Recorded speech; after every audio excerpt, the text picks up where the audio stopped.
Bueno, en los campos de todo el mundo se está librando una guerra silenciosa, una que hasta ahora hemos luchado con un arsenal químico que la verdad cada vez nos da más y más problemas.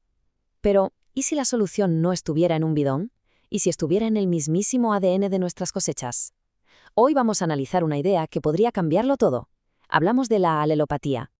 Y la pregunta clave, la que lo cambia todo, es esta.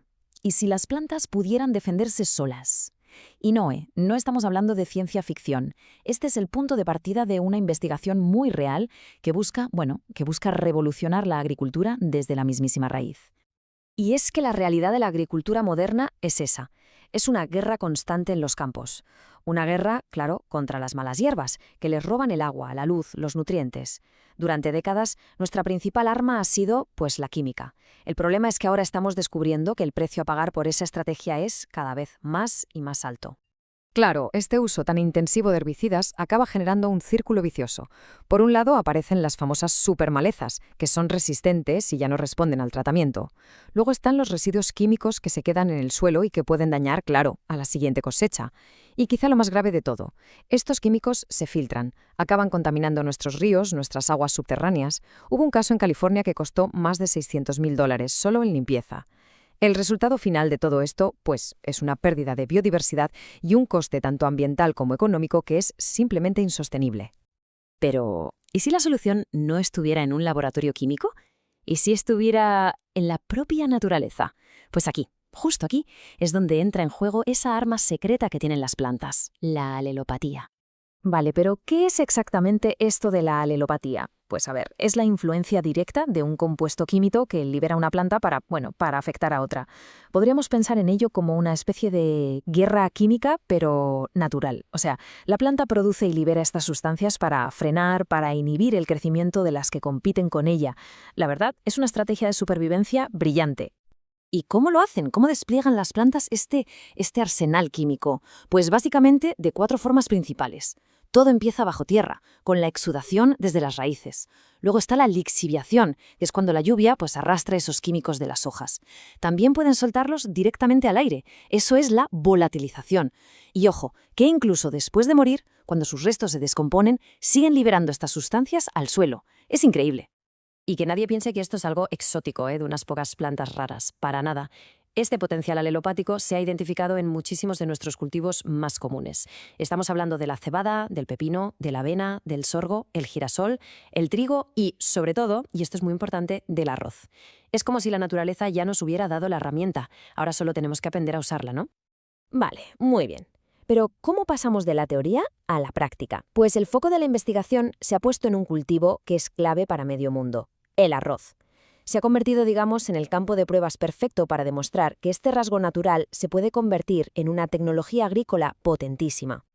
Y aquí es donde uno se da cuenta de la escala de la oportunidad. Fíjense, en un estudio masivo, un investigador llamado R.H. Dilday analizó más de 12.000 variedades de arroz. ¿Y el resultado? Pues esa cifra, 412.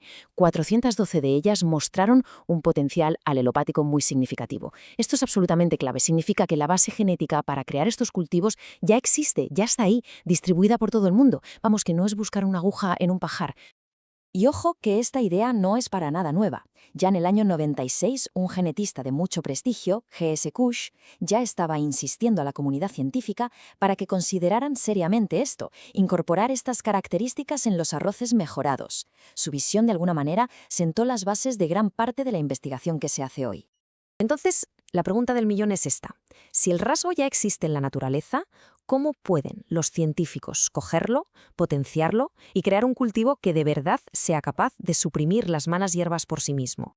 Bueno, pues para conseguirlo se están explorando 3 caminos principales. El primero es el de toda la vida, el fitomejoramiento tradicional. Básicamente cruzar variedades que ya son alelopáticas con otras que tienen un alto rendimiento.